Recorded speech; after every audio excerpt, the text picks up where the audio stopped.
Trump को सबसे बड़ा खतरा ब्रिक्स देशों की करेंसी के विचार से आ रहा है, क्योंकि तेल उत्पादन, जनसंख्या और जीडीपी में शामिल देश बड़ी ताकत है। लेकिन अभी ब्रिक्स करेंसी एक विचार है जिस पर अभी सिर्फ चर्चा चल रही है। आज आपको दुनिया की उन करेंसी के बारे में जानना चाहिए जो अभी डॉलर के सबसे ज्यादा करीब है। इसमें सबसे ऊपर यूरो है, जिसकी ताकत का आधार यूरोपियन यूनियन की संयुक्त अर्थव्यवस्था है, जिसमें 27 देश शामिल हैं। दुनिया के विदेशी मुद्रा भंडार का 20% यूरो में रहता है। इसका मतलब डॉलर के बाद दूसरे नंबर पर दुनिया का भरोसा यूरो पर है। डॉलर को चुनौती देने में दूसरे नंबर पर चीन की करेंसी युआन आती है। चीन खुद दुनिया की दूसरी बड़ी अर्थव्यवस्था है और दुनिया का प्रोडक्शन हब है। बेल्ट एंड रोड इनिशिएटिव के जरिए चीन कई देशों से युआन में ट्रेड बढ़ा रहा है। रूस और चीन के बीच ऊर्जा का बड़ा व्यापार युआन में ही हो रहा है।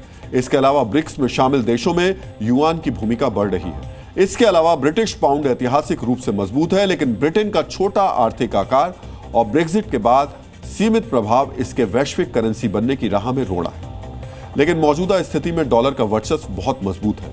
दुनिया में 58% ग्लोबल फॉरेक्स रिजर्व अमेरिकी डॉलर में है और 80% इंटरनेशनल ट्रेड अमेरिकी डॉलर में होता है।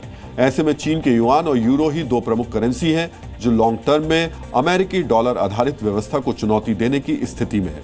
आज आपको ट्रंप के अंदर नजर आ रहे संभावित ब्रिक्स करेंसी के डर पर विशेषज्ञों की राय को भी जानना चाहिए। यूएस डॉलर जो है वो इतना अब महत्वपूर्ण हो गया है हमारे देश के लिए, हमारी कंट्री के लिए, कि अगर यूएस हमारे से खुश नहीं है तो हम पे सैंक्शन लग जाएगा। सैंक्शन लगा तो हमारा इंटरनेशनल ट्रेड बंद हो जाएगा।